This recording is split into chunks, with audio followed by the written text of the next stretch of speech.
Hello बच्चों, आज हम कक्षा 9 संचयन भाग 1 गिल्लू नामक पाठ के प्रश्नोत्तर करेंगे। चलिए शुरू करते हैं। प्रश्न 1। सोन जूही में लगी पीली कली को देख लेखिका के मन में कौन से विचार उमड़ने लगे? उत्तर। सोन जूही में लगी उस पीली कली को देखकर लेखिका को उस नन्हे जीव गिलहरी की याद आने लगती है, जो लेखिका को गमले और दीवार के बीच में छिपा हुआ बेहोश अवस्था में मिला था। लेखिका को उस नन्हे जीव से इतना अधिक लगाव हो गया था कि गिल्लू के जीवन के साथ बिताए हर पल की याद लेखिका के सामने आ जाती है और उसकी मृत्यु के बाद भी लेखिका उसको भुला नहीं पा रही है। प्रश्न 2। पाठ के आधार पर कौवे को एक साथ समादरित और अनादरित प्राणी क्यों कहा गया है? उत्तर। कौवे को समादरित इसलिए कहा गया है क्योंकि पितृपक्ष में इनको बहुत सम्मान दिया जाता है। इनका आना शुभ माना जाता है तथा पितृपक्ष में इनको खाना भी खिलाते हैं। यह कहा जाता है कि इस दिन कौवे के रूप में हमारे पुरखे धरती पर आते हैं, इसलिए इनको बहुत आदर से देखा जाता है। साथ ही यह अनादरित प्राणी भी कहा जाता है क्योंकि इनकी आवाज बहुत कड़वी होती है, जबकि हमारे दूर से आने वाले रिश्तेदारों की सूचना हमें यह अपनी इसी कर्कश आवाज में देते हैं। प्रश्न 3। गिलहरी के घायल बच्चे का उपचार किस प्रकार किया गया? उत्तर।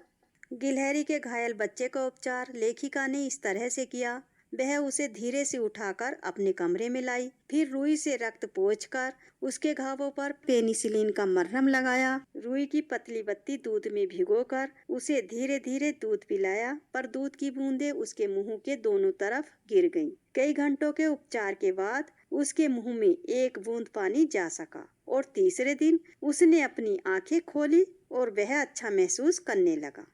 प्रश्न 4। लेखिका का ध्यान आकर्षित करने के लिए गिल्लू क्या करता था? उत्तर।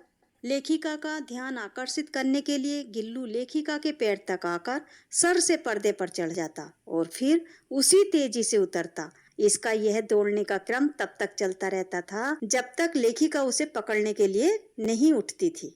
प्रश्न 5। गिल्लू को मुक्त करने की आवश्यकता क्यों समझी गई और उसके लिए लेखिका ने क्या उपाय किया? उत्तर।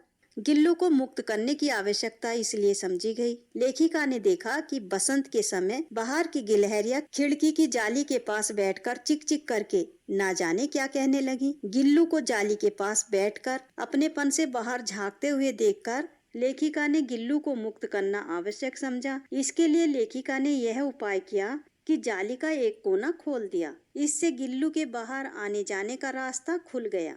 प्रश्न 6। गिल्लू किन अर्थों में परिचारिका की भूमि निभा रहा था? उत्तर।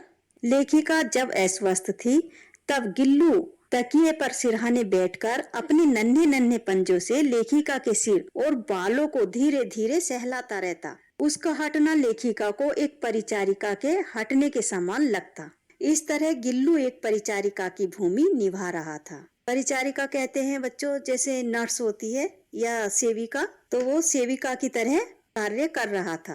प्रश्न 7। गिल्लू की किन चेष्टाओं से यह आभास मिलने लगा था कि अब उसका अंत समय समीप है? उत्तर।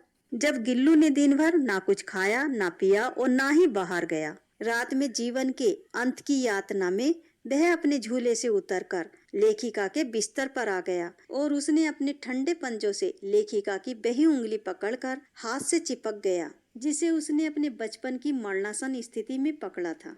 गिल्लू की इन्हीं चेष्टाओं से यह आभास मिलने लगा था कि अब उसका अंत समय समीप है। प्रश्न 8।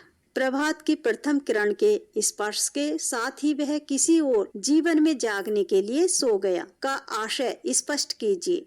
उत्तर। इस कथन का आशय यह है, सुबह होते होते गिल्लू की मृत्यु हो गई और वह किसी और जीवन में जागने के लिए सो गया। लेखिका को यह विश्वास है कि उसकी आत्मा किसी न किसी रूप में पुनः जीवित होगी। प्रश्न 9। सोन जूही की लता के नीचे बनी गिल्लू की समाधि से लेखिका के मन में किस विश्वास का जन्म होता है? उत्तर। सोन जूही की लता के नीचे बनी गिल्लू की समाधि से लेखिका के मन में इस विश्वास का जन्म होता है कि किसी न किसी दिन शायद गिल्लू इसी सोन जूही की बेल पर पीले फूल के रूप में जन्म लेगा और यही कारण है कि सोन जूही में लगी पीली कली को देखकर लेखिका को गिल्लू की याद आ जाती है। All the best.